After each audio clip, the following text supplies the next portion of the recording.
أشهد أن لا إله إلا الله وحده لا شريك له وأشهد أن محمدا عبده ورسوله أما بعد فأعوذ بالله من الشيطان الرجيم بسم الله الرحمن الرحيم الحمد لله رب العالمين الرحمن الرحيم مالك يوم الدين إياك نعبد وإياك نستعين اهدنا الصراط المستقيم صراط الذين أنعمت عليهم غير المغضوب عليهم ولا الضالين. കഴിഞ്ഞ ഖുതുബയിൽ മുസ്ലിങ്ങളെ കണ്ടതിൽ മക്കയിലെ കാഫിരീങ്ങൾക്കിടയിൽ ഭയവെപ്രാളം ഉടലെടുത്തതിനെ കുറിച്ച് പരാമർശിക്കുകയുണ്ടായി. അതുപോലെ തന്നെ അബൂ ജഹലും ഉത്ബയും തമ്മിൽ യുദ്ധകാര്യത്തിൽ അഭിപ്രായ വ്യത്യാസം ഉണ്ടായതും പരാമർശിച്ചു.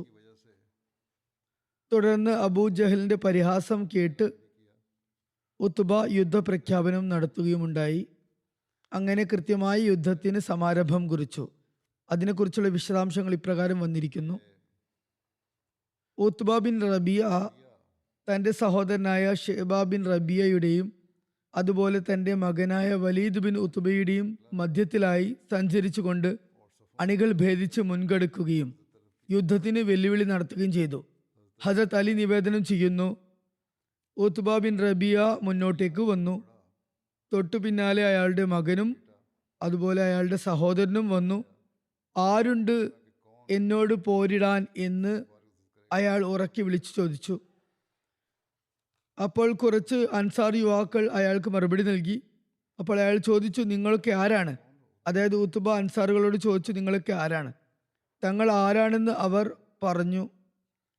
അപ്പോൾ അയാൾ പറഞ്ഞു, നിങ്ങളുമായി ഞങ്ങൾക്ക് യാതൊരു ബന്ധവുമില്ല. ഉത്ബ അവരോട് പറഞ്ഞു, ഞങ്ങൾ ഞങ്ങളുടെ പിതൃവ്യ പുത്രന്മാരോട് യുദ്ധം ചെയ്യാൻ മാത്രമേ ഉദ്ദേശിച്ചിട്ടുള്ളൂ. മക്കക്കാരായ ഖുറൈശികളോട് ആണ് യുദ്ധം ചെയ്യുക, അൻസാരികളോടല്ല. തുടർന്ന് ഉറക്കി വിളിച്ചു പറഞ്ഞു, അല്ലയോ മുഹമ്മദ് സല്ലല്ലാഹു അലൈഹി വസല്ലം, ഞങ്ങളോട് പോരിടാൻ ഞങ്ങളുടെ കുടുംബത്തിൽപ്പെട്ട ഞങ്ങളോട് സമന്മാരായ ആരെയെങ്കിലും അയക്കുക. അപ്പോൾ തിരുനബി സല്ലല്ലാഹു അലൈഹി വസല്ലം ഓരോരുത്തരെയായി വിളിച്ചു, അല്ലയോ ഹംസ എഴുന്നേൽക്കൂ, അല്ലയോ അലി എഴുന്നേൽക്കൂ, അല്ലയോ ഉബൈദ ബിൻ ഹാരിസ് എഴുന്നേൽക്കൂ. ഹദത് ഹംസ അദ്ദേഹത്തിന്റെ പിതൃവ്യനായിരുന്നു. അലിയും ഉബൈദയും ഇരുവരും തിരുനബിയുടെ പിതൃവ്യ പുത്രന്മാരുമായിരുന്നു. ഹംസ ഉത്ബയുടെ നേരെ മുന്നേറി. ഹദരത്ത് അലി, ഞാൻ ഷീബയുടെ അടുത്തേക്ക് മുന്നേറി എന്ന് പറയുന്നു. ഉബൈദയും വലീദും പരസ്പരം രണ്ടു ശക്തമായ പ്രഹരങ്ങൾ ഏൽപ്പിച്ചു. അവർ ഒരാൾ മറ്റൊരാളെ പരിക്കേൽപ്പിക്കുകയും പരിക്ഷീണിതനാക്കുകയും ചെയ്തു. തുടർന്ന് ഞങ്ങൾ വലീദിലേക്ക് ശ്രദ്ധ തിരിച്ചു. എന്നിട്ട് അയാളെ വധിച്ചു. ഉബൈദയെ എടുത്തു കൊണ്ടുവന്നു. ഹസ്രത്ത് ഹംസയും അലിയും രണ്ടുപേരും തങ്ങളുടേതായ ശത്രുക്കളെ വധിച്ചു. ഹസ്രത്ത് ഹംസയും ഹസ്രത്ത് അലിയും തങ്ങളുടെ കൂട്ടുകാരനായ ഹസ്രത്ത് ഉബൈദ് ബിൻ ഹാരിസിനെ തങ്ങളുടെ സൈന്യത്തിലേക്ക് എടുത്തു കൊണ്ടുവന്നു.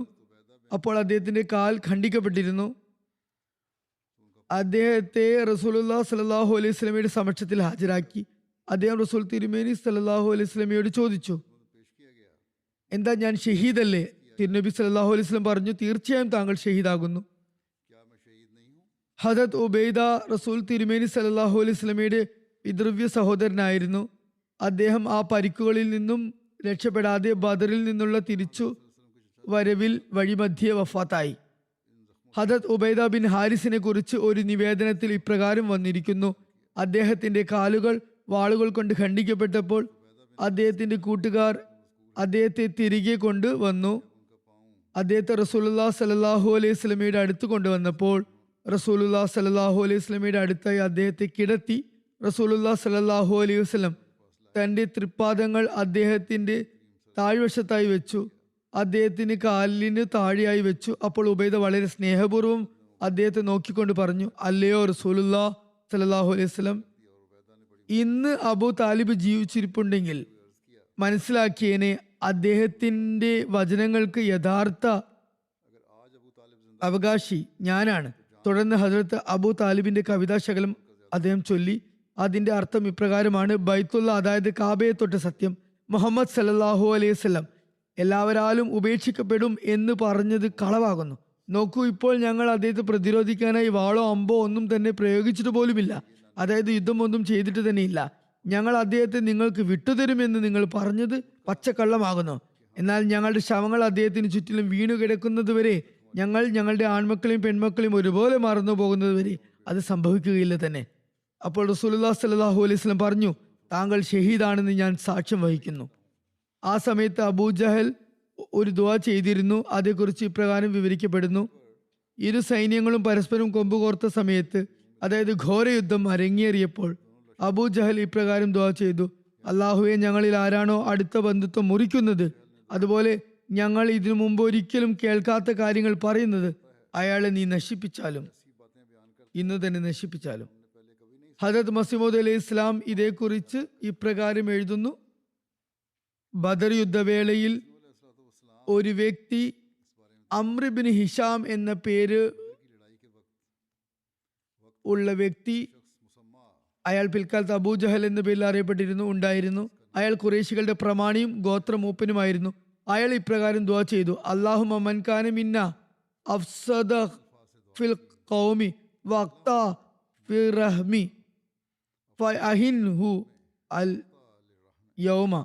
അതായത് ഞങ്ങളിൽ രണ്ടുപേരിൽ, അയാൾ ഉദ്ദേശിച്ചത് തന്നെയും റസൂലുള്ളാഹി സ്വല്ലല്ലാഹു അലൈഹി വസല്ലമയാണ്, ആരാണോ നിന്റെ ദൃഷ്ടിയിൽ കുഴപ്പക്കാരനായിട്ടുള്ളത്, ആരാണോ സമുദായത്തിൽ ഭിന്നിപ്പുണ്ടാക്കുന്നത്, ആരാണോ പരസ്പര ബന്ധങ്ങളെയും സാമുദായികമായ കർത്തവ്യങ്ങളെയും വിച്ഛേദിക്കുന്നത്, ബന്ധം മുറിക്കുന്നത്, അയാളെ നീ ഇന്ന് നശിപ്പിച്ചാലും. ഈ വാക്കുകൾ കൊണ്ട് അബൂജഹൽ ഉദ്ദേശിച്ചിരുന്നത്, നൗദുബില്ലാ, റസൂലുള്ളാഹി സ്വല്ലല്ലാഹു അലൈഹി വസല്ലം ഒരു കുഴപ്പക്കാരനും സമൂഹത്തിൽ ഭിന്നിപ്പുണ്ടാക്കുന്നവനും ഖുറൈശികളുടെ ദീനിൽ അനാവശ്യമായി പിളർപ്പുണ്ടാക്കുന്നവനും, അതുപോലെ എല്ലാ അവകാശങ്ങളും ധ്വംസിക്കുന്നവനും രക്തബന്ധം വിച്ഛേദിക്കുന്നവനും ആണെന്നാണ് ഇവിടെ മനസ്സിലാകുന്നത്. അബൂജഹൽ അടിയുറച്ച് വിശ്വസിച്ചിരുന്നത് നൗദുബില്ലാ, തിരുനബി സല്ലല്ലാഹു അലൈഹി വസല്ലമയുടെ ജീവിതം പവിത്രവും പരിപാവനവുമായിരുന്നില്ല എന്നാണ്. അതുകൊണ്ടാണ് അയാൾ മനോവേദനയോടെ ദുആ ചെയ്തത്. എന്നാൽ ആ ദുആക്ക് ശേഷം അയാൾ 1 മണിക്കൂർ പോലും പിന്നിടുന്നതിന് മുമ്പ് മരിച്ചു. ദൈവകോപത്താൽ അവിടെ വെച്ച് തന്നെ അയാളുടെ തല വെട്ടിയെറിയപ്പെട്ടു. ആരുടെ പരിശുദ്ധ ജീവിതത്തെയാണോ അയാൾ കളങ്കപ്പെടുത്തിയത്, ആ വ്യക്തി യുദ്ധരംഗത്തിൽ നിന്ന് വിജയിച്ച് ദൈവസഹായം നേടി മടങ്ങി വരികയുണ്ടായി. യുദ്ധത്തിന്റെ അവസ്ഥയെക്കുറിച്ച് ഒരിടത്ത് ഇപ്രകാരം ചിത്രീകരിച്ചിരിക്കുന്നു: യുദ്ധഭൂമിയിൽ കൊലയും ചൂടുപിടിച്ച് കൊണ്ടിരുന്നു.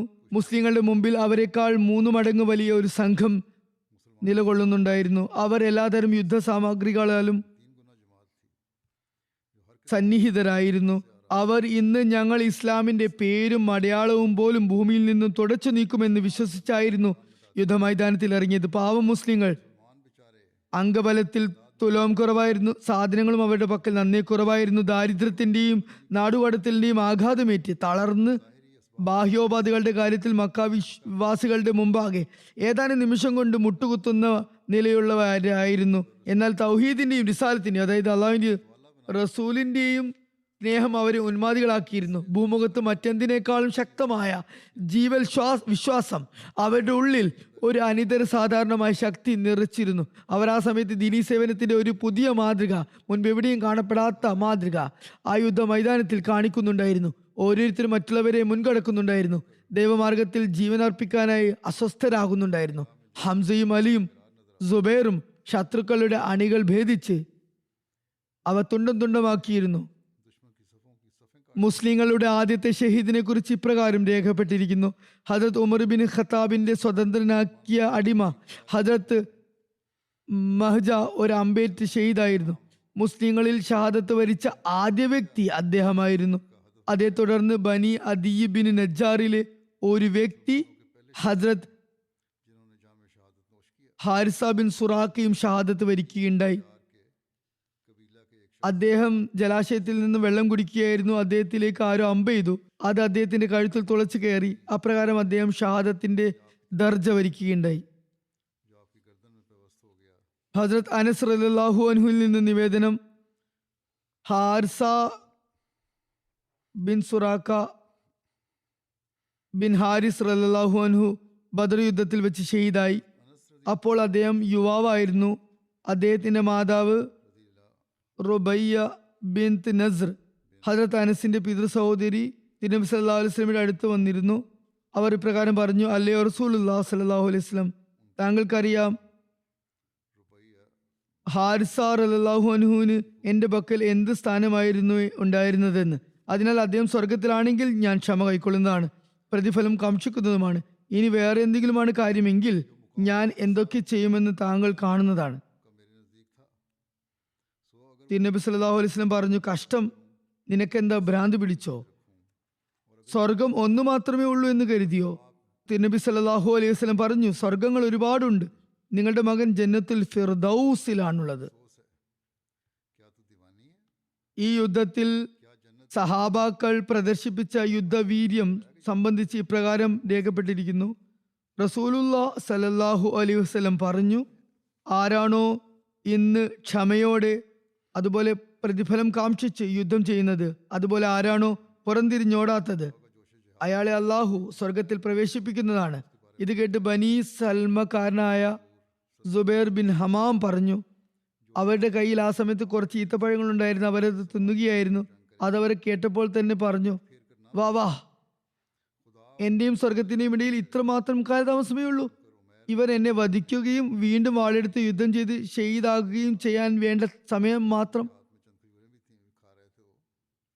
അഫ്രായുടെ മകനായ ഓഫ് ബിൻ ഹാരിസ് റസൂലുള്ളാഹി സ്വല്ലല്ലാഹു അലൈഹി വസല്ലമയോട് പറഞ്ഞു, അല്ലയോ അള്ളാഹുവിന്റെ റസൂലേ, അള്ളാഹു തന്റെ ദാസന്റെ ഏത് കാര്യത്തിലാണ് ഏറ്റവും അധികം സന്തോഷിക്കുന്നത്? പറഞ്ഞു, ശത്രുവിനെ മാർച്ചട്ടയും മറ്റു യാതൊരു യുദ്ധവസ്ത്രങ്ങളും ധരിക്കാത്ത വിധത്തിൽ വധിക്കുന്നതിൽ.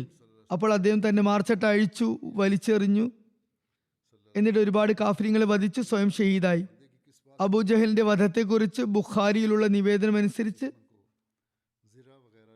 ഹസരത്ത് അബ്ദുറഹ്മാൻ ബിൻ ഔഫ് ഇപ്രകാരം വിവരിക്കുന്നു, ബദർ യുദ്ധ ദിവസം ഞാൻ അണിയിലായിരുന്നു.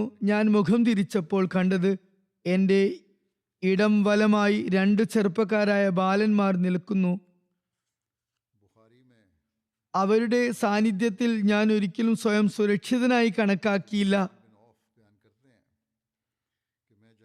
അദ്ദേഹം പറഞ്ഞു, ഇവർ ബാലന്മാരാണ്, കുട്ടികളാണ്, ഇവർ എന്നെ എന്ത് സംരക്ഷിക്കാനാണ്? പറയുന്നു, ഞാൻ സ്വയം രക്ഷയിലായി അപ്പോൾ കണക്കാക്കിയില്ല. അപ്പോൾ തന്നെ അവരിൽ ഒരാൾ മറ്റവൻ കേൾക്കാത്ത വണ്ണം ശബ്ദം താഴ്ത്തി എന്നോട് ചോദിച്ചു, അല്ലയോ പിതൃ സഹോദര, എനിക്ക് അബൂജഹലിനെ കാണിച്ചു തന്നാലും. അപ്പോൾ ഞാൻ പറഞ്ഞു, അല്ലയോ എൻ്റെ സഹോദരപുത്ര, നീ അവനെ എന്ത് ചെയ്യാനാണ്? അവൻ പറഞ്ഞു, ഞാൻ അള്ളാഹുവിനോട് ഇപ്രകാരം പ്രതിജ്ഞ ചെയ്തിട്ടുണ്ട്, ഞാൻ അവനെ യുദ്ധത്തിൽ കണ്ടുമുട്ടിയാൽ ഒന്നുകിൽ അവനെ വധിക്കും, അല്ലെങ്കിൽ അവന്റെ മുമ്പാകെ വധിക്കപ്പെടുന്നതാണ്. ശേഷം അടുത്ത ബാലനും തന്റെ കൂട്ടുകാരൻ കേൾക്കാത്ത വണ്ണം പതിയെ ആ കാര്യം തന്നെ എന്നോട് ചോദിച്ചു. ഹജരത്ത് അബ്ദുറഹ്മാൻ പറയുന്നു, ഞാൻ അവർക്ക് പകരം 2 പുരുഷന്മാർക്കിടയിലായിരുന്നെങ്കിൽ അതിലും വലിയ സന്തോഷം എനിക്ക് മറ്റൊന്നും ഉണ്ടാകുമായിരുന്നില്ല. അവരുടെ ആ വികാരാവേശം കണ്ടിട്ടും അദ്ദേഹത്തിന് തൃപ്തി വന്നില്ല. എന്നിട്ടും അദ്ദേഹം ആഗ്രഹിച്ചത് തന്റെ ഇടം വലമായി 2 ശക്തരായ പുരുഷന്മാർ ഉണ്ടാകണമെന്നായിരുന്നു. പറയുന്നു, ഞാൻ അവർ 2 പേരോടും അബൂജഹലിനെ ചൂണ്ടിക്കാട്ടി ഇതാണെന്ന് പറഞ്ഞു. ഇത് കേട്ടതും 2 പേരും പരുന്തുകൾ പോലെ അയാൾക്ക് നേരെ കുതിച്ചു ചാടി അവിടെ വെച്ച് തന്നെ വധിച്ചു. അവർ 2 പേരും അഫ്രായുടെ മക്കളായ മഹാദും മുഹവ്വസുമായിരുന്നു. ഹജരത്ത് മഹാദ് അബുൽ ഹിക്മിനെ തൊടാൻ ആർക്കും ആകില്ലെന്ന് ജനങ്ങൾ പറഞ്ഞതായി കേട്ടിരുന്നു. അപ്പോൾ പറയുന്നു, ഞാൻ അവിടെ വെച്ച് തന്നെ അയാളെ ആക്രമിച്ച് വധിക്കുമെന്ന് നിശ്ചയിച്ചിരുന്നു. ഞാൻ അവനെ കടന്നാക്രമിക്കുകയും വാളിന്റെ ഒരു വെട്ടുകൊണ്ട് ഒറ്റ വെട്ടിനാൽ അവന്റെ കാലിന്റെ തുടവരെ ഖണ്ഡിക്കുകയുമുണ്ടായി. അവന്റെ മകൻ ഇക്രിമ എന്റെ തോളിൽ വാളുകൊണ്ട് പ്രഹരിച്ചു, എന്റെ കൈ തെറിപ്പിച്ചു. എന്റെ തോളിൽ വെറും തോലിൽ തൂങ്ങി കൈ നിൽക്കുന്നുണ്ടായിരുന്നു. പകൽ മുഴുവൻ അതേ അവസ്ഥയിൽ ഞാൻ യുദ്ധം തുടർന്നു. എന്നാൽ അതൊരുപാട് പ്രയാസം സൃഷ്ടിച്ചപ്പോൾ ഞാൻ അതിന്മേൽ കാല് വെച്ച് അതിനെ പറിച്ചു നീക്കി. യുദ്ധാവസാനം റസൂലുള്ളാഹി സ്വല്ലല്ലാഹു അലൈഹി വസല്ലം മൃതദേഹങ്ങൾക്കിടയിൽ അബൂജഹലിനെ തിരഞ്ഞുകൊണ്ടിരുന്നു. എന്നാൽ അയാളെ എവിടെയും കാണാനായില്ല. അപ്പോൾ ഇങ്ങനെ തിരുനബി ദുആ ചെയ്തു, അല്ലാഹുമ്മ ലാ തൂജിസിനി ഫിർഔന ഫീ ഹാദിൽ ഉമ്മ. അല്ലാഹുവേ, നീ എന്നെ ഈ ഉമ്മത്തിലെ ഫിറൗനെതിരെ പരാജിതനാക്കരുതേ. അതായത് അയാൾ എങ്ങനെയും രക്ഷപ്പെട്ടുകൂടാ. ശേഷം ആളുകൾ അയാളെ തിരയാൻ തുടങ്ങി. അവസാനം ഹസരത്ത് അബ്ദുല്ല മസ്ഊദ് അയാളെ കണ്ടെത്തി. മറ്റൊരു നിവേദന പ്രകാരം റസൂലുള്ളാഹി സ്വല്ലല്ലാഹു അലൈഹി വസല്ലം ഇങ്ങനെയും ദുആ ചെയ്തിരുന്നു, അല്ലാഹുവേ, അവൻ നിന്റെ പിടിയിൽ നിന്നും രക്ഷപ്പെട്ടു പോകരുതേ. റസൂലുള്ളാഹി സ്വല്ലല്ലാഹു അലൈഹി വസല്ലം അബൂജഹലിന്റെ മൃതദേഹം തിരയാൻ കൽപ്പിച്ചപ്പോൾ അബ്ദുല്ല ബിൻ മസ്ഊദ് മൃതദേഹങ്ങൾക്കിടയിൽ തിരച്ചിൽ നടത്തി. അവസാനം അയാളുടെ അടുത്തെത്തി. റസൂലുള്ളാഹി സ്വല്ലല്ലാഹു അലൈഹി വസല്ലം ഇപ്രകാരം പറഞ്ഞിട്ടുണ്ടായിരുന്നു, നിങ്ങൾക്ക് അയാളെ കണ്ട് തിരിച്ചറിയാൻ ബുദ്ധിമുട്ടുണ്ടെങ്കിൽ ഒരടയാളം പരിശോധിക്കാവുന്നതാണ്. അയാളുടെ മുട്ടിന് മേൽ ഒരു മുറിവുണ്ട്. ഞാൻ ഒരിക്കൽ അബൂജഹലിനോടൊത്ത് അബ്ദുല്ല ബിൻ ജദ്ആന്റെ അടുക്കൽ ഒരു വിരുന്ന് സൽക്കാരത്തിൽ പങ്കെടുത്തിരുന്നു. ആ സമയത്ത് ഉന്തും തള്ളും നടന്നു. ഞാൻ ശക്തിയായി അവനെ ഉന്തി. അപ്പോൾ അയാൾ മുട്ടും കുത്തി വീണു. അങ്ങനെ അയാളുടെ മുട്ടിന് പരിക്കേറ്റു. അതിന്റെ അടയാളം ഇപ്പോഴും അയാളുടെ മുട്ടിലുണ്ട്. ഇബ്നു മസ്ഊദ് പറയുന്നു, ആ ഒരു അടയാളം വെച്ചായിരുന്നു ഞാൻ അയാളെ തിരിച്ചറിഞ്ഞത്. അപ്പോഴും അയാളുടെ ഉള്ളിൽ ജീവന്റെ ഒരു തുടിപ്പ് ബാക്കിയുണ്ടായിരുന്നു. ഞാൻ അയാളുടെ കഴുത്തിൽ കാല് വെച്ചു, കാരണം അയാൾ മക്കയിൽ എന്നെ ഒരുപാട് ബുദ്ധിമുട്ടിച്ചിരുന്നു. എന്നിട്ട് ഞാൻ പറഞ്ഞു, ഹേ ദൈവത്തിന്റെ ശത്രുവേ, ദൈവം നിന്നെ എങ്ങനെയാണ് നിന്ദ്യനാക്കിയതെന്ന് നീ കാണുന്നില്ലേ? അപ്പോൾ അയാൾ പറഞ്ഞു, എന്നെ എങ്ങനെ നിന്ദ്യനാക്കിയെന്നാണ്? നിങ്ങൾ ഒരാളെ വധിച്ചു, അതുകൊണ്ട് എന്താ? നിങ്ങൾ ഇതുവരെ എന്നേക്കാൾ കൂടുതൽ ആദരണീയനും സ്ഥാനമാഹാത്മ്യവുമുള്ള ആരെയെങ്കിലും വധിച്ചിട്ടുണ്ടോ? വിടൂ, ആർക്കാണ് വിജയമുണ്ടായതെന്ന് പറയുക.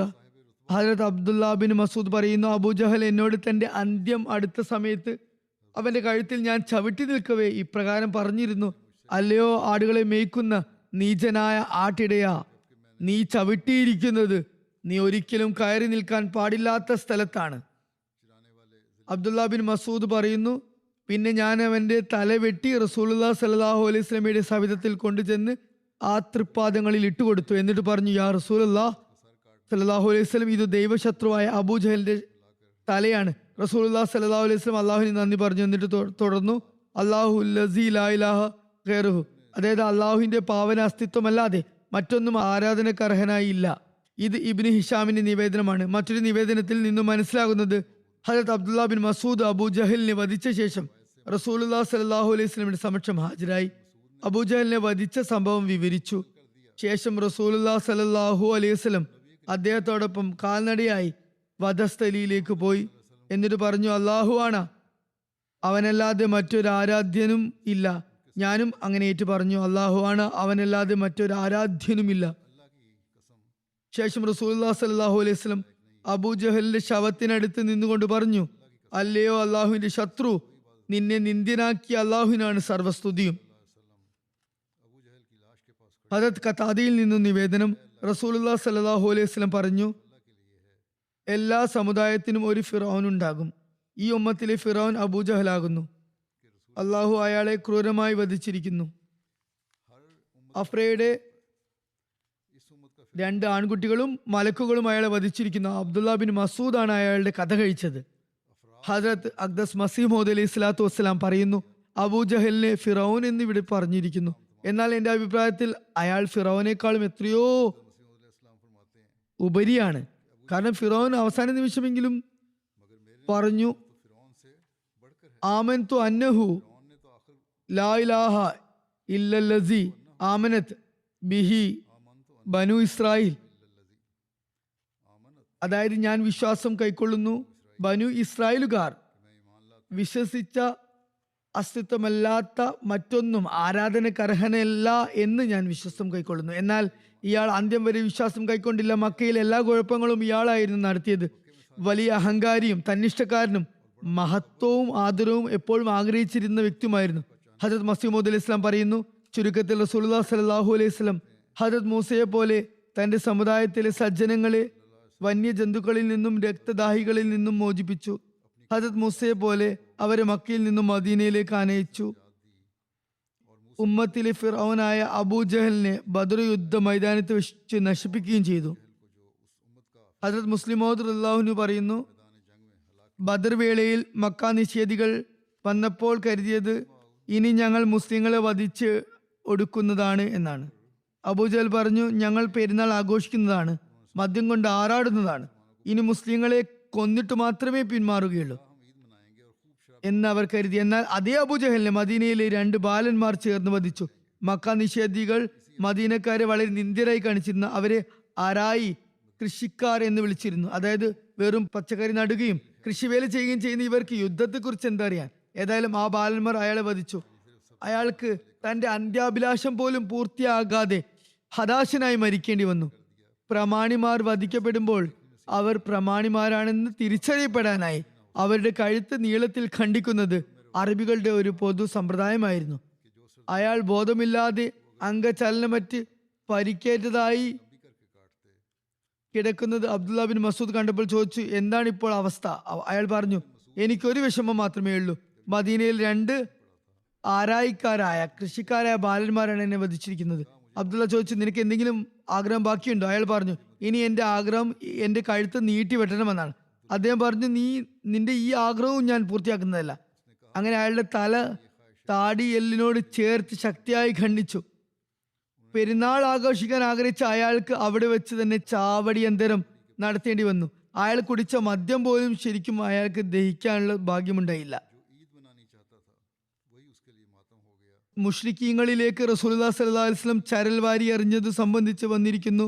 സ്വഹീഹ് ബുഖാരിയിൽ കൊടുത്തിരിക്കുന്നു, റസൂലുള്ളാഹി സ്വല്ലല്ലാഹു അലൈഹി വസല്ലം കൂടാരത്തിൽ ദുആ ചെയ്യുന്ന സമയത്ത് ഹദരത്ത് അബൂബക്കർ അദ്ദേഹത്തിന്റെ കൈ പിടിച്ചു. എന്നിട്ട് പറഞ്ഞു, അല്ലയോ റസൂലുള്ളാഹി സ്വല്ലല്ലാഹു അലൈഹി വസല്ലം, മതിയാക്കിയാലും താങ്കൾ നാഥനോട് ദുആ ഇരക്കുന്നതിൽ ഒരുപാട് വാശി കാണിച്ചിരിക്കുന്നു. തിരുനബി മാർച്ചട്ട അണിഞ്ഞിരുന്നു. അദ്ദേഹം തമ്പിൽ നിന്നും ഇറങ്ങുമ്പോൾ ഇപ്രകാരം ചൊല്ലുന്നുണ്ടായിരുന്നു, സയ്യുഹ്സമുൽ ജംഉ വയുവല്ലൂന ദുബ്റു വലിസ്സാഅതു മൗഇദുഹും വസ്സാഅതു അദ്ഹാ വഅമർ. അടുത്ത് തന്നെ ഇവരെല്ലാവരും പരാജയമടയുന്നതാണ്, പുറം തിരിഞ്ഞോടുന്നതാണ്. ഈ ഒരു നിമിഷത്തെക്കുറിച്ചാണ് ഭയപ്പെടുത്തിക്കൊണ്ടിരിക്കുന്നത്. ഈ നിമിഷം നല്ലവണ്ണം ദുഷ്കരവും അങ്ങേയറ്റം കൈപ്പേറിയതുമാകുന്നു. ഇതിനെ വിശദീകരിച്ചുകൊണ്ട് ഹസരത് മിർസ ബഷീർ അഹമ്മദ് സാബ് ഇപ്രകാരം സീറത്തുൽ ഖാത്തമുൻ നബീനിൽ എഴുതിയിരിക്കുന്നു, ചുരുക്കത്തിൽ മുഹാജിരെന്നോ അൻസാറെന്നോ വ്യത്യാസമില്ലാതെ മുസ്ലിങ്ങളെല്ലാം സർവശക്തിയും ഉപയോഗിച്ച് ആത്മാർത്ഥതയോടെ പോരാടി. എന്നാൽ ശത്രുക്കളുടെ ആധിക്യവും അവരുടെ ആയുധത്തിലുള്ള ആധിക്യവും കാരണം ഒന്നും ഏൽക്കുന്നുണ്ടായിരുന്നില്ല. അന്ത്യഫലം എന്താകുമെന്ന കാര്യം ഒരു സമയം വരെ ആശയക്കുഴപ്പമുണ്ടാക്കി തീർത്തു. റസൂലുള്ളാഹി സ്വല്ലല്ലാഹു അലൈഹി വസല്ലം നിരന്തരം ദുആയിലും ദീനരോധനങ്ങളിലും വ്യാപൃതനായി. അനുനിമിഷം തിരുനബി സല്ലല്ലാഹു അലൈഹി വസല്ലമയുടെ മനോവിഷമം വർദ്ധിച്ചു വന്നു. എന്നാൽ അവസാനം ഒരു നീണ്ട ഇടവേളയ്ക്ക് ശേഷം തിരുനബി സല്ലല്ലാഹു അലൈഹി വസല്ലം സുജൂദിൽ നിന്ന് എഴുന്നേറ്റു. എന്നിട്ട് സയ്യുഹ്സമുൽ ജംഉ വയുവല്ലൂന ദുബ്റു എന്ന ദൈവിക സുവാർത്ത ചൊല്ലിക്കൊണ്ട് ആ ചായ്പിൽ നിന്നും പുറത്തേക്ക് വന്നു. ഇമാം റാസി സൂറ അൻഫാലിലെ വമാ റമൈത ഇസ് റമൈത വലകിൻ അല്ലാഹു റമാ എന്ന ആയത്തിനെ വ്യാഖ്യാനിച്ചുകൊണ്ട് ഇപ്രകാരം എഴുതുന്നു, ഖുറൈശികൾ കടന്നാക്രമണം തുടങ്ങിയപ്പോൾ റസൂലുള്ളാഹി സ്വല്ലല്ലാഹു അലൈഹി വസല്ലം ഇപ്രകാരം ദുആ ചെയ്തു, അല്ലാഹുവേ, നിന്റെ ദൂതനെ വ്യാജപ്പെടുത്തുകയും കളവാക്കുകയും ചെയ്യുന്ന നിലയിലാണ് ഈ ഖുറൈശി ഗോത്രം തങ്ങളുടെ കുതിരകളും ആർഭാട വസ്തുക്കളുമായി വന്നിരിക്കുന്നത്. അല്ലാഹുവേ, നീ എനിക്ക് വാഗ്ദാനം ചെയ്ത കാര്യത്തെ ഞാൻ നിന്നോട് ആവശ്യപ്പെടുന്നു. അപ്പോൾ ജിബ്രീൽ പ്രത്യക്ഷപ്പെട്ടു. എന്നിട്ട് പറഞ്ഞു, യാ റസൂലല്ലാ, ഒരു കൈപ്പിടി നിറയെ മണൽ വാരി ഈ നിഷേധികൾക്ക് നേരെ എറിഞ്ഞാലും.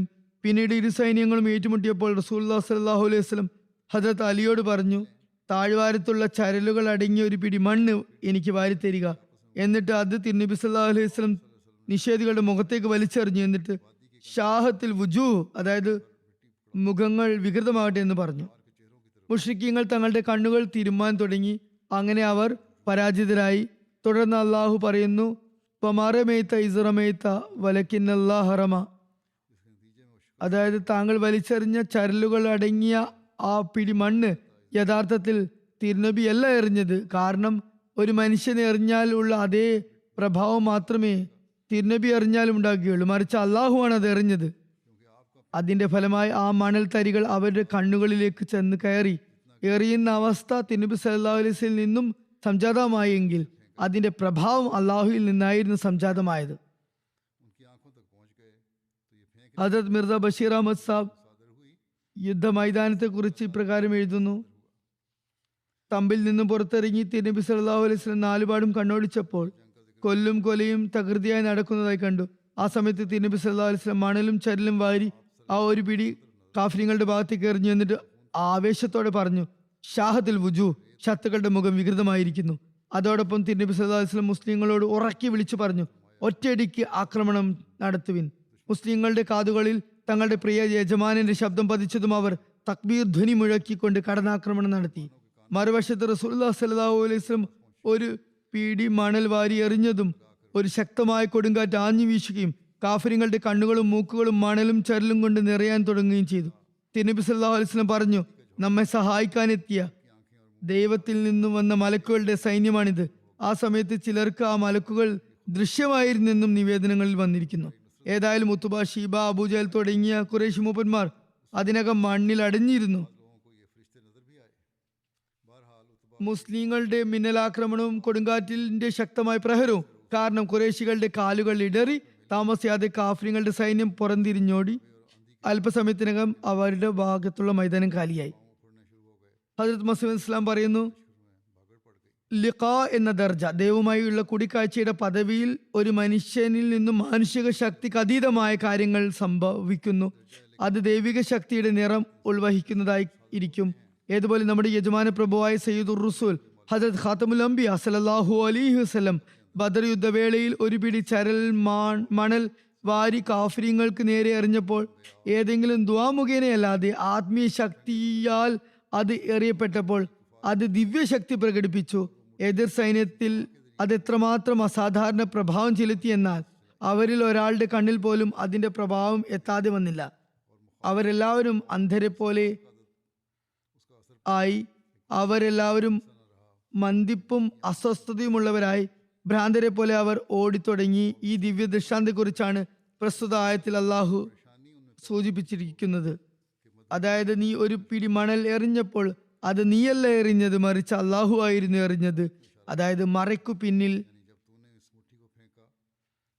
ദൈവിക ശക്തിയാണ് പ്രവർത്തിച്ചത്, അത് മനുഷ്യശക്തിയുടെ വേലയായിരുന്നില്ല.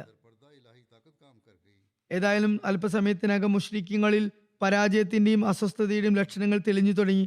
മുസ്ലിങ്ങളുടെ ശക്തമായ ആക്രമണത്താൽ അവരുടെ അണികൾ ഛിന്നഭിന്നമായി. അവർ നാലുപാടും ഓടി. മുസ്ലിങ്ങൾ അവരെ പിന്തുടർന്നു പിടികൂടി. അവർക്ക് ദയനീയ പരാജയം ഏറ്റുവാങ്ങേണ്ടി വന്നു. ഹദരത്ത് സാദ് ശത്രുക്കളോട് കാണിച്ച തീവ്ര രോഷത്തെക്കുറിച്ച് ഇപ്രകാരം വന്നിരിക്കുന്നു: അവസാനം ശത്രുക്കൾ പരാജിതരായി ആയുധം വെച്ച് കീഴടങ്ങിയപ്പോൾ സഹാബാക്കൾ അവരെ ബന്ദികളാക്കാൻ തുടങ്ങി. റസൂലുള്ളാഹി സ്വല്ലല്ലാഹു അലൈഹി വസല്ലം ഹദരത്ത് സാദിന്റെ മുഖത്ത് ആ ദൃശ്യം കാരണം അസന്തുഷ്ടി ഉളവായതായി കണ്ടു. അതായത് മുസ്ലിങ്ങളുടെ ആ പ്രവൃത്തി അദ്ദേഹം അനിഷ്ടത്തോടെ വീക്ഷിക്കുന്നതായി കണ്ടു. തിരുനബി സല്ലല്ലാഹു അലൈഹി വസല്ലം ഹദരത്ത് സാദിനോട് ചോദിച്ചു, സാദ്, എനിക്ക് തോന്നുന്നത് നമ്മുടെ ആളുകളുടെ ഈ പ്രവൃത്തിയെ, അതായത് മുശ്രിക്കുകളെ ബന്ധനസ്ഥരാക്കുന്നതിനെ താങ്കൾ ഇഷ്ടപ്പെടുന്നില്ലെന്നാണ് എനിക്ക് തോന്നുന്നത്. അദ്ദേഹം പറഞ്ഞു, തീർച്ചയായും യാ റസൂലല്ലാഹ് സ്വല്ലല്ലാഹു അലൈഹി വസല്ലം, മുശ്രിക്കുകളുമായുള്ള ഇത് നമ്മുടെ ആദ്യത്തേതും വിജയകരവുമായ യുദ്ധമാണ്. ആയതിനാൽ എന്റെ അഭിപ്രായത്തിൽ മുശ്രിക്കുകളെ ജീവനോടെ വെക്കുന്നതിനേക്കാൾ വധിക്കുന്നതാണ് നല്ലത്, പെട്ടെന്ന് വധിക്കുന്നതാണ് നല്ലത്. അദ്ദേഹം പറഞ്ഞു, ഞാൻ ഇവരെ ബന്ദികളാക്കുന്നതല്ല ഇഷ്ടപ്പെടുന്നത്, മറിച്ച് ഇവരെ എല്ലാം കൊന്നൊടുക്കാനാണ് ഞാൻ ആഗ്രഹിക്കുന്നത്. ബദർ യുദ്ധത്തിൽ മലക്കുകൾ ഇറങ്ങിയത് സംബന്ധിച്ച് ഇപ്രകാരം രേഖപ്പെട്ടിരിക്കുന്നു. അള്ളാഹു വിശുദ്ധ ഖുർആനിൽ പറയുന്നു, ഇത് തസ്തഗീസൂന റബ്ബക്കും ഫസ്തജാബ ലക്കും അന്നി മുമിദുക്കും ബിഅൽഫിൻ മിനൽ മലായികത്തി മുർദിഫീൻ. നിങ്ങൾ നിങ്ങളുടെ നാഥനോട് അഭ്യർത്ഥിച്ച സമയം സ്മരിക്കുക. അവർ നിങ്ങളുടെ യാചന സ്വീകരിച്ചു. നിശ്ചയമായും ഞാൻ 1000 നിരനിരയായ മലക്കുകളോടെ നിങ്ങളെ സഹായിക്കുന്നതാണെന്ന് വാഗ്ദാനം പുലർന്നു. ബദർ യുദ്ധത്തിൽ മലക്കുകൾ അവതരിച്ചതിനെ തിരുനബി സല്ലല്ലാഹു അലൈഹി വസല്ലം ഉമ്മയും സാക്ഷ്യപ്പെടുത്തിയിരുന്നു. തിരുനബി സല്ലല്ലാഹു അലൈഹി വസല്ലം ബദർ ദിവസം ഇപ്രകാരം പറഞ്ഞു: ഇത് ജിബ്രീലാണ്. അദ്ദേഹം തന്റെ കുതിരയുടെ കടിഞ്ഞാൺ പിടിച്ചിരിക്കുന്നു. യുദ്ധോപകരണങ്ങളാൽ വിഭോഷിതനാണ് അദ്ദേഹം. ബദർ ദിനത്തിൽ മലക്കുകൾ ഇറങ്ങിയതിന് തെളിവായി സീറത്ത് ഇബ്നു ഹിഷാമിൽ പല സഹാബികളുടെയും നിവേദനങ്ങൾ വന്നിട്ടുണ്ട്. സഹാബാക്കളുടെ ഒരുപാട് നിവേദനങ്ങൾ അത് സംബന്ധിച്ചുണ്ട്. ഹദ്റത്ത് ജിബ്രീൽ അലൈഹിസ്സലാം തിരുനബി സല്ലല്ലാഹു അലൈഹി വസല്ലമയെ സമീപിച്ചിട്ട് പറഞ്ഞു: താങ്കൾ ബദരീങ്ങൾക്ക് മുസ്ലിങ്ങൾക്കിടയിൽ എന്ത് സ്ഥാനമാണ് നൽകുന്നത്? തിരുനബി സല്ലല്ലാഹു അലൈഹി വസല്ലം പറഞ്ഞു: വരിഷ്ഠരായ മുസ്ലിങ്ങൾ എന്നോ മറ്റോ പറഞ്ഞു. ജിബ്രീൽ പറഞ്ഞു: ബദർ യുദ്ധത്തിൽ പങ്കെടുത്ത മലക്കുകളും അപ്രകാരം ശ്രേഷ്ഠർ തന്നെ. ഒരു ജീവചരിത്രകാരൻ ഇപ്രകാരം നിവേദനം ഉദ്ധരിക്കുന്നുണ്ട്. ഹദരത്ത് ഇബ്നു അബ്ബാസ് നിവേദനം ചെയ്യുന്നു: ബനി ഗഫാറുകാരനായ ഒരു വ്യക്തി എന്നോട് ഇപ്രകാരം വിവരിച്ചു: ഞാൻ എൻ്റെ ഒരു പിതൃവ്യപുത്രനും രണ്ടുപേരും കൂടി ഒരു സ്ഥലത്ത് പോയി ഒരു മലമുകളിൽ കയറി. അവിടെ നിന്നും ബദറിന്റെ ദൃശ്യം കാണുന്നുണ്ടായിരുന്നു. ഞങ്ങൾ വിഗ്രഹാരാധകരായിരുന്നു. യുദ്ധത്തിൽ ആർക്കാണ് നാശമുണ്ടാകുന്നത് എന്നറിയാൻ ഞങ്ങൾ കാത്തിരിക്കുകയായിരുന്നു. അങ്ങനെ യുദ്ധം മുതൽ കൊള്ളയടിക്കുന്നവരുടെ കൂടെ ഞങ്ങളും കൊള്ളയടിക്കാൻ കാത്തിരിപ്പായിരുന്നു. ഞങ്ങൾ മലമുകളിലുള്ള നേരത്ത് തന്നെ ഒരു മേഘകഷ്ണം ഞങ്ങളുടെ അടുത്തേക്ക് വന്നു. അതിൽ നിന്നും കുതിരകളുടെ ചിനയ്ക്കുന്ന ശബ്ദം കേൾക്കുമാറായി. ഒരാളിങ്ങനെ പറയുന്നതും ഞങ്ങൾ കേട്ടു: ഹൈസം, മുന്നോട്ട് കുതിക്കുകയും. ആ ശബ്ദം കേട്ട് എൻ്റെ പിതൃവ്യ പുത്രന്റെ ഹൃദയത്തിന്റെ പ്രതലം പൊട്ടി അവിടെ തന്നെ മരിച്ചു വീണു. ബാക്കി ഞാനും ഏതാണ്ട് മരണമുഖത്തോട് അടുത്തു. എന്നാൽ എനിക്ക് പിന്നെ ആത്മനിയന്ത്രണം സാധ്യമായി. ആ സമയത്ത് കാഫിർ ആയിരുന്ന സുഹൈൽ ബിൻ അമ്ര പറയുന്നു: ഞാൻ ബദർ ദിവസം കറുപ്പും വെള്ളയും പുള്ളികളുള്ള കുതിരകളിൽ വെളുത്ത നിറമുള്ളവരെ വരുന്നതായി കണ്ടു. അവർ ആകാശഭൂമികൾക്ക് മധ്യയായിരുന്നു. ഖുറൈശികളെ അവർ കൊന്നൊടുക്കുന്നുണ്ടായിരുന്നു. പലരെയും ബന്ദികളുമാക്കുന്നുണ്ടായിരുന്നു. ചുരുക്കത്തിൽ ബദറിൽ മലക്കുകളെ മുസ്ലിങ്ങൾ മാത്രമല്ല കണ്ടത്, മറിച്ച് നിഷേധികളും കണ്ടിരുന്നു. അബു ഉസൈദ് മാലിക് ബിൻ റബിയ ബദർ യുദ്ധത്തിൽ പങ്കെടുത്ത വ്യക്തിയായിരുന്നു. അദ്ദേഹം ഒരു നിവേദനം ചെയ്യുന്നു. ഈ സംഭവം അദ്ദേഹത്തിന്റെ കാഴ്ച നഷ്ടപ്പെട്ട ശേഷമുള്ളതാണ്. ഈ സംഭവം വിവരിക്കപ്പെട്ടപ്പോൾ അദ്ദേഹം പറയുകയാണ്: ഇന്ന് ഞാൻ ബദറിലായിരുന്നെങ്കിൽ, എനിക്ക് കാഴ്ച ഉണ്ടായിരുന്നെങ്കിൽ. ഇത് പറയുന്ന സമയത്ത് അദ്ദേഹത്തിന് കാഴ്ച നഷ്ടപ്പെട്ടു കഴിഞ്ഞിരുന്നു. എന്നാൽ ആ സംഭവത്തെ അനുസ്മരിച്ചുകൊണ്ട് പറയുകയാണ്: അന്ന് എനിക്ക് കാഴ്ച ഉണ്ടായിരുന്നു. ഞാനിത് ബദറിൽ സ്വയം കണ്ടതാണ്. ഞാൻ നിങ്ങൾക്ക് അവിടെ കാഴ്ചയോടെ ഉണ്ടാകുമെങ്കിൽ മലക്കുകൾ ഇറങ്ങിയ താഴ്വാരം കാണിച്ചു തന്നേനെ. അക്കാര്യത്തിൽ എനിക്ക് അല്പം പോലും സംശയമോ യാതൊരു സന്ദേഹവും ഇല്ല തന്നെ. ബദർ യുദ്ധത്തിൽ സന്നിഹിതനായിരുന്ന അബൂ ദാവൂദ് മഅസനിയിൽ നിന്ന് നിവേദനം. അദ്ദേഹം പറയുന്നു: ഞാൻ സംശയവിന ബദർ ദിവസം ഒരു മുശ്രിക്കിനെ ആക്രമിക്കാനായി പിന്തുടരുകയുണ്ടായി. പെട്ടെന്ന് ഞാൻ കണ്ടത് എന്താണ്? എൻ്റെ വാൾ അയാളെ തൊടും മുമ്പ് അയാളുടെ തല വെട്ടി വീണിരിക്കുന്നു. ഞാനല്ലാതെ വേറെ ആരോ അയാളെ വധിച്ചതായി എനിക്ക് മനസ്സിലായി.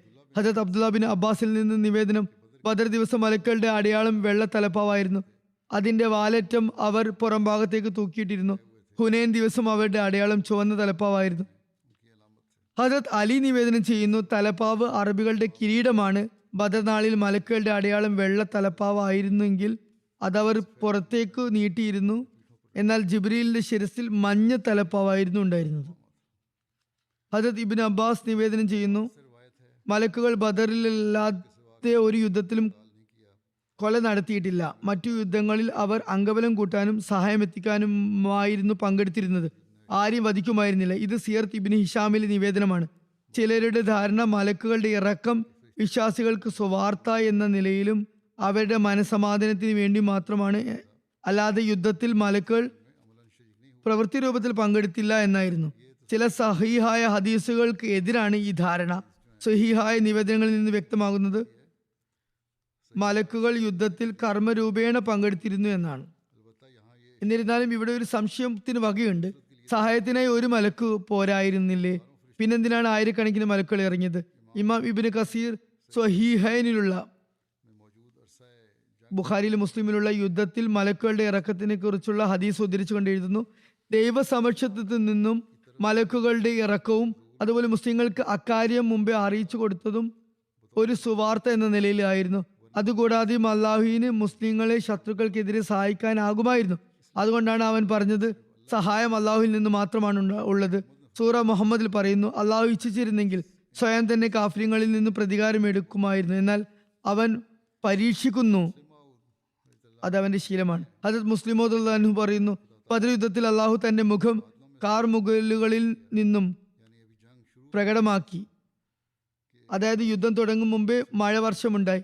അത് നിമിത്തം കാഫിര്യങ്ങൾക്ക് കനത്ത നഷ്ടവും മുസ്ലിങ്ങൾക്ക് വിശ്വാസികൾക്ക് മഹത്തായ പ്രയോജനവും ഉണ്ടായി. പോരാത്തതിന് വിശ്വാസികളെ സഹായിക്കാനും കാഫിര്യങ്ങളെ ഭയപ്പെടുത്തുന്നതിനും മനസ്സുകളിൽ മലക്കുകളെയും ഇറക്കി. മാത്രമല്ല പല കാഫിര്യങ്ങളും ബദർ യുദ്ധത്തിൽ മലക്കുകളെ സ്വനേത്രങ്ങളാലും കണ്ടു. ഉലിയുൽ അംറിന്റെ കീഴിൽ അറേബ്യൻ പ്രമാണിമാരെ തിരഞ്ഞെടുത്ത് വധിക്കുകയുണ്ടായി. അതുപോലെ തഫ്സീർ സഗീറിൽ സൂല ആൽ ഇമ്രാനിലെ 127 ആയത്തിന്റെ കീഴിലുള്ള വ്യാഖ്യാന കുറിപ്പിൽ ഇപ്രകാരം എഴുതിയിരിക്കുന്നു: മലക്കുകളെ കുറിച്ചുള്ള പരാമർശം കൊണ്ട് ഉദ്ദേശിച്ചത് ഇത്രമാത്രം: സ്വപ്നത്തിലോ ജാഗ്രത ദർശനത്തിലോ സുവാർത്ത ലഭിക്കുമ്പോൾ മനുഷ്യന്റെ ധൈര്യം വർദ്ധിക്കും. അള്ളാഹു സഹായിക്കുന്നതാണ് എന്നതിലേക്കുള്ള സാക്ഷ്യമായിരുന്നു അത്. ഏതായാലും അതൊരു ജാഗ്രത ദർശനത്തിന്റെ അവസ്ഥയായിരുന്നു. അത് യഥാർത്ഥ അവസ്ഥ തന്നെയായിരുന്നു. അത് മുസ്ലിങ്ങളും അന്യരും ഒരുപോലെ കണ്ടതാണ്. ഹദരത്ത് മസീമോദ് അലൈഹി ഇസ്ലാം ഇത് സംബന്ധിച്ച് പറയുന്നു, ഇത് അദ്ദേഹത്തിന്റെ കിതാബ് തബ്ലീഗ് ആയിന കമാലാത്ത് ഇസ്ലാം എന്ന ഗ്രന്ഥത്തിന്റെ ഭാഗമാണ്. അതിൽ അറബിയിലാണ് പരാമർശമുള്ളത്. അറബികൾ പറയാറുള്ളത്, താങ്കൾ നെടുനീളൻ ഉദ്ധരണികൾ വായിക്കുമ്പോൾ തർജ്ജമ ചെയ്യാൻ ഞങ്ങൾക്ക് പ്രയാസമുണ്ടാകുന്നു. അതുകൊണ്ട് അതിന്റെ അറബി ഭാഗവും ഇവിടെ വായിച്ചു കേൾപ്പിക്കാൻ ഞാൻ ശ്രമിക്കുന്നതാണ്. ഹദരത്ത് മസീമോദ് അലൈഹി ഇസ്ലാം പറയുന്നു,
वयज़ीदहुम हुस्न ज़न्न व रजा।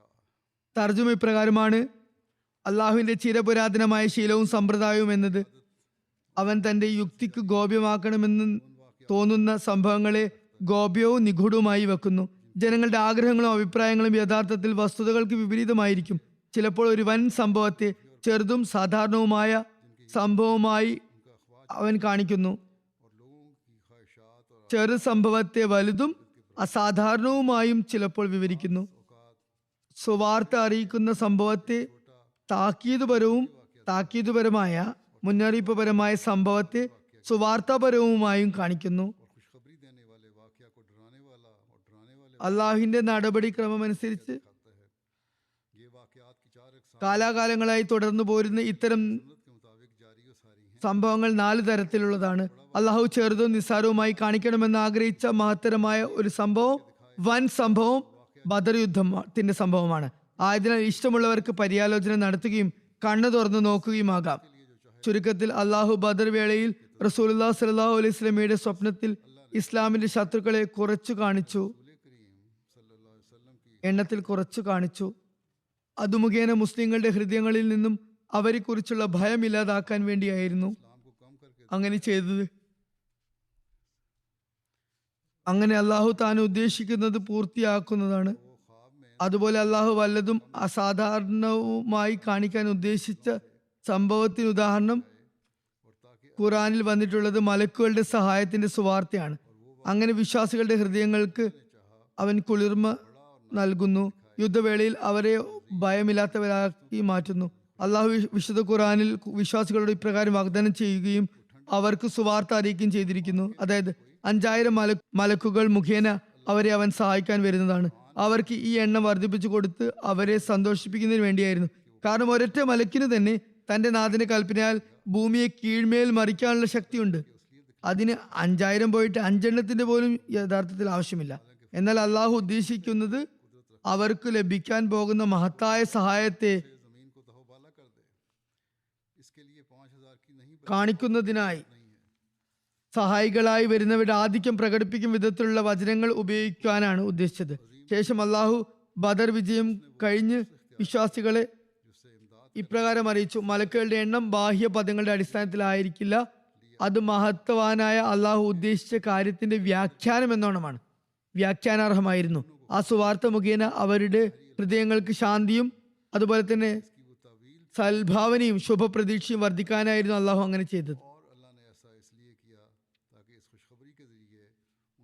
മുശ്രിക്കീങ്ങളുടെ പരാജയത്തെക്കുറിച്ച് ഇപ്രകാരം എഴുതിയിരിക്കുന്നു: അല്പസമയശേഷം മുശ്രിക്കീങ്ങളുടെ സൈന്യത്തിൽ പരാജയ ഭീതിയും അസ്വസ്ഥതയും പടർന്നു പിടിച്ചു. തുറന്ന യുദ്ധം തുടങ്ങിയതും അപ്പോൾ തന്നെ അത്തരം ലക്ഷണങ്ങൾ വെളിവായി തുടങ്ങിയിരുന്നു. അവരുടെ അണികൾ മുസ്ലിങ്ങളുടെ അതിശക്തമായ ആക്രമണങ്ങളാൽ ഛിന്ന ഭിന്നമായി. യുദ്ധം പര്യവസാനത്തോടടുത്തു. മുമ്പ് പറഞ്ഞതുപോലെ മുശ്രിക്കീങ്ങളുടെ സംഘം ക്രമം തെറ്റി പിറകോട്ടടിച്ചു. അവർ വെപ്രാളപ്പെട്ട് ഓടി. മുസ്ലിങ്ങളെ അവരെ കൊന്നും വെട്ടി നുറുക്കിയും പിടികൂടിയും മുസ്ലിങ്ങൾ അവരെ ബന്ദികളാക്കിയും വിടാതെ പിന്തുടർന്നു. ഏതുവരെ എന്നാൽ അവർക്ക് പൂർണ്ണമായ പരാജയം നേരിട്ടു. മറ്റൊരിടത്ത് ഇപ്രകാരം വന്നിരിക്കുന്നു: ഈ യുദ്ധം മുശ്രിക്കീങ്ങളുടെ അടിമുടി പരാജയത്തിൽ മുസ്ലിങ്ങളുടെ പ്രകടമായ വിജയത്തിലും കലാശിച്ചു. അതിൽ ആകെ 14 മുസ്ലിങ്ങൾ ഷഹീദായി, 6 മുഹാജിരിങ്ങളും 8 അൻസാരികളും. എന്നാൽ മുശ്രിക്കീങ്ങൾക്ക് വമ്പിച്ച നഷ്ടമുണ്ടായി. അവരുടെ 70 ആളുകൾ വധിക്കപ്പെട്ടു, 70 പേർ ബന്ദികളായി. അവരിൽ മിക്കരും പ്രമാണിമാരും വൻ മൂപ്പന്മാരും പ്രശസ്ത വ്യക്തികളുമായിരുന്നു. ബദർ യുദ്ധത്തിൽ ഷഹീദായ സഹാബാക്കൾ ഇവരായിരുന്നു. പറഞ്ഞതുപോലെ ആകെ 14 മുസ്ലിങ്ങൾ ഷഹാദത്ത് വരിച്ചു. അവരിൽ 6 മുഹാജിരിങ്ങളും 8 അൻസാരിങ്ങളും ഉണ്ടായിരുന്നു. മുഹാജിരിങ്ങളുടെ പേര് Ubaidah bin Harith bin Muttalib, Umair bin Abi Waqqas, Dhushimalain അതായത് Umair bin Amr, Aqil bin Bukair, Umar bin Khattab സ്വതന്ത്രനാക്കിയ അടിമ മഹജ, സഫ്വാൻ ബിൻ ബൈസ. അൻസാറുകളിൽ Saad bin Khaithama, Mubashir bin Abdul Munzir, Yazid bin Harith, Umair bin Humam, Rafi bin Mualla, Haritha bin Suraqa. മുശ്രിക്കീങ്ങളിലുള്ള 70 പേർ വധിക്കപ്പെട്ടു. അവരിൽ ഏറിയ പങ്കും ഖുറേശി മൂപ്പന്മാരുടേതായിരുന്നു. വധിക്കപ്പെട്ടവരുടെ ചില പ്രധാനികളും പ്രശസ്തരുമായ മുഷ്രിക്കീങ്ങളുടെ പേര് ഇപ്രകാരമാണ്: Hanzala bin Abu Sufyan, Harith bin Hadrami, Amir bin Hadrami, Ubaid bin Said bin As, As bin Said bin As, Uqba bin Abi Muayt, Utba bin Rabia, Shaiba bin Rabia, Walid bin Utba bin Rabia, Harith bin Amir, Abu Bakhtari, As bin Hisham, Nasr bin Harith, As bin Hisham, Abul As bin Qais, Umayya bin As bin ഹിഷാമിന്റെ പേര് 2 തവണ വന്നിട്ടുണ്ട്. ഇവർ 2 വെവ്വേറെ വ്യക്തികളുമാകാം. Abul As bin Qais, Umayya bin Khalaf, Amr bin Hisham എന്ന പേരിൽ അബു ജഹൽ എന്നിവർ. ഇവരിൽ ഭൂരിഭാഗവും മക്കയിൽ പൊതു മുസ്ലിങ്ങളെയും റസൂലുള്ളാഹി സ്വല്ലല്ലാഹു അലൈഹി വസല്ലം തങ്ങളെ തന്നെയും പ്രയാസപ്പെടുത്തിയവരായിരുന്നു. ബാക്കി ഭാഗം ഇൻഷാ അല്ലാഹ് പിന്നീട് വിവരിക്കുന്നതായിരിക്കും. ചില ദുആകൾക്ക് വേണ്ടിയും ശ്രദ്ധ ചെലുത്താൻ ആഗ്രഹിക്കുന്നു. പലസ്തീനിലെ മുസ്ലിങ്ങൾക്ക് വേണ്ടിയും പ്രാർത്ഥിക്കുക. അള്ളാഹു അവർക്ക് എളുപ്പം സൃഷ്ടിക്കുമാറാകട്ടെ. അടിച്ചമർത്തപ്പെട്ട ജനങ്ങൾക്ക് സമാശ്വാസം നൽകട്ടെ. അവരോടുള്ള കടമകൾ നിറവേറ്റുകയും അവർക്ക് ശരിയായ മാർഗദർശനം നൽകുകയും അവരെ അതിക്രമങ്ങളിൽ നിന്നും മോചിപ്പിക്കുകയും ചെയ്യുന്ന നേതൃത്വം അല്ലെങ്കിൽ നേതാക്കളെ അവൻ അവർക്ക് നൽകട്ടെ. അവർ അത്യധികം അതിക്രമങ്ങൾ നേരിടുന്ന അവസ്ഥാവിശേഷമാണുള്ളത്. ഇപ്പോൾ അവരെ ശ്രദ്ധിക്കാൻ ആരുമില്ലാത്ത പ്രതീതിയാണ്. അവർക്ക് മാർഗദർശനം നൽകാനും ആരുമില്ലാതായിരിക്കുന്നു. മുസ്ലിങ്ങൾ ഒത്തൊരുമിച്ചാൽ ഈ കഷ്ടതകളിൽ നിന്നും അവർ മോചിതരാകുന്നതാണ്. അതുപോലെ സ്വീഡനിലും മറ്റ് രാജ്യങ്ങളിലും അഭിപ്രായ സ്വാതന്ത്ര്യത്തിന്റെയും മതസ്വാതന്ത്ര്യത്തിന്റെയും പേരിൽ അസാൻമാർഗികളായവർക്ക് എന്തിനുമുള്ള പൂർണ്ണ സ്വാതന്ത്ര്യം ലഭിച്ചിരിക്കുകയാണ്. അതിന്റെ മറവിൽ മുസ്ലിങ്ങളുടെ വികാരങ്ങളെ വെച്ച് അവർ കളിക്കുന്നു. ഇടയ്ക്കിടയ്ക്ക് മുസ്ലിങ്ങളുടെ വികാരങ്ങളെ വ്രണപ്പെടുത്തുന്നതിന് അങ്ങേയറ്റം വെറുപ്പുളവാക്കുന്ന കാര്യങ്ങളാണ് അവർ കാട്ടിക്കൂട്ടുന്നത്. വിശുദ്ധ ഖുർആനെ അവഹേളിക്കുന്നു. മുഹമ്മദ് നബി സല്ലല്ലാഹു അലൈഹി വസല്ലമയെ കുറിച്ച് അനുചിതമായ വാക്കുകൾ ഉച്ചരിക്കുന്നു. അള്ളാഹു തന്നെ അവർക്ക് തക്ക ശിക്ഷ ലഭിക്കാനുള്ള സാഹചര്യം ഒരുക്കട്ടെ. ഇതും മുസ്ലിം ഭരണകൂടങ്ങളുടെ വീഴ്ച കാരണമായാണ് നടക്കുന്നത്. അവരുടെ പരസ്പര ഭിന്നിപ്പ് കാരണമായാണ് ഇസ്ലാം വിരുദ്ധ ശക്തികൾ ഇത്തരം തെറ്റായ പ്രവൃത്തികൾ ചെയ്യാൻ മുതിരുന്നത്. മുസ്ലിങ്ങളുടെ ഭാഗത്തു നിന്നും എന്തെങ്കിലും പ്രതികരണം ഉണ്ടായാൽ തന്നെ അത് വളരെ താൽക്കാലികമായിരിക്കും. അതിന് വലിയ സ്വാധീനവും ചെലുത്താനാകുകയില്ല. അതുകൊണ്ട് തന്നെ മുസ്ലിം നേതാക്കൾക്കും അതുപോലെ മുസ്ലിം സമുദായത്തിനും വേണ്ടിയും ഒരുപാട് പ്രാർത്ഥിക്കേണ്ടതായുണ്ട്. അത് വളരെ അത്യാവശ്യമാണ്. ഫ്രാൻസിലുള്ള അവസ്ഥ നോക്കിയാൽ അവിടെയും മുസ്ലിങ്ങൾ ടാർഗറ്റ് ചെയ്യപ്പെടുന്നു. അവരുടെ പ്രതികരണവും മുസ്ലിങ്ങളുടെ പ്രതികരണവും ശരിയല്ല. മറ്റുള്ളവരോട് ചേർന്നിട്ടുള്ള കാര്യവും ശരിയല്ല. വസ്തുവകകൾ തകർക്കുന്നതിലൂടെ മുസ്ലിങ്ങൾ തങ്ങളുടെ പ്രവർത്തനങ്ങൾ തകർക്കുന്നതിലൂടെ ഒന്നും തന്നെ നേടാനാകില്ല. മുസ്ലിങ്ങൾ തങ്ങളുടെ പ്രവർത്തനങ്ങൾ ഇസ്ലാമിക അധ്യാപനങ്ങൾക്ക് അനുസൃതമാക്കണം. മുസ്ലിങ്ങളുടെ വാക്കുകളും പ്രവൃത്തികളും ഇസ്ലാമിക അധ്യാപനങ്ങളുമായി പൊരുത്തപ്പെടുമ്പോൾ മാത്രമേ അവർക്ക് വിജയം ലഭിക്കുകയുള്ളൂ. എന്തായാലും നമുക്ക് ദുആ ചെയ്യാനാണാകുക. പ്രത്യേകിച്ച് മുസ്ലിങ്ങൾക്കും പൊതുവിൽ ലോകത്തിന് വേണ്ടിയും പ്രാർത്ഥിക്കുക. സർവശക്തനായ അള്ളാഹു എല്ലാ ജനങ്ങളെയും അതിക്രമങ്ങളിൽ നിന്നും സംരക്ഷിക്കട്ടെ. ലോകത്ത് ശാന്തിയുടെയും സമാധാനത്തിന്റെയും അവസ്ഥ ഉണ്ടാക്കട്ടെ. എല്ലാവരും പരസ്പരം ഉത്തരവാദിത്തങ്ങളും കടമകളും നിറവേറ്റേണ്ടതിന്റെ പ്രാധാന്യം മനസ്സിലാക്കട്ടെ. അല്ലെങ്കിൽ ഞാൻ പലവട്ടം പറഞ്ഞതുപോലെ ലോകം ഇപ്പോൾ നീങ്ങിക്കൊണ്ടിരിക്കുന്നത് ഒരു മഹാനാശത്തിലേക്കാണ്. അള്ളാഹു തന്നെ കരുണ ചൊരിയട്ടെ. അതുപോലെ പാകിസ്ഥാനിലെ അഹമ്മദികൾക്ക് വേണ്ടിയും ഒരുപാട് ദുആ ചെയ്യുക. അള്ളാഹു അവരെയും എല്ലാ വിധത്തിലുള്ള ഉപദ്രവങ്ങളിൽ നിന്നും രക്ഷിക്കുമാറാകട്ടെ. ഫ്രാൻസിൽ പറയാനാണെങ്കിൽ ഒരുപാട് പ്രതിഷേധ പരിപാടികൾ നടക്കുന്നുണ്ട്. വധിക്കപ്പെട്ട ആ ആൺകുട്ടിയെ പിന്തുണയ്ക്കാൻ ധാരാളം കാര്യങ്ങൾ നടക്കപ്പെടുന്നുണ്ട് എന്ന നിലപാടാണുള്ളത്.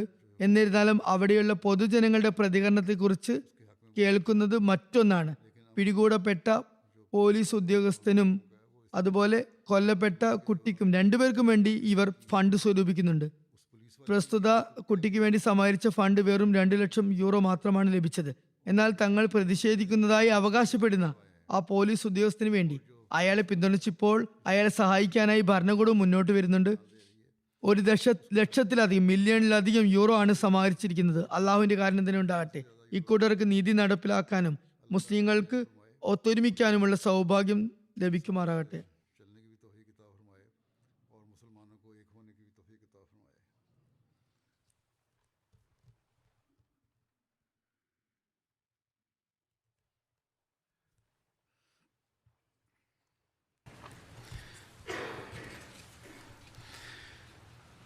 الحمد لله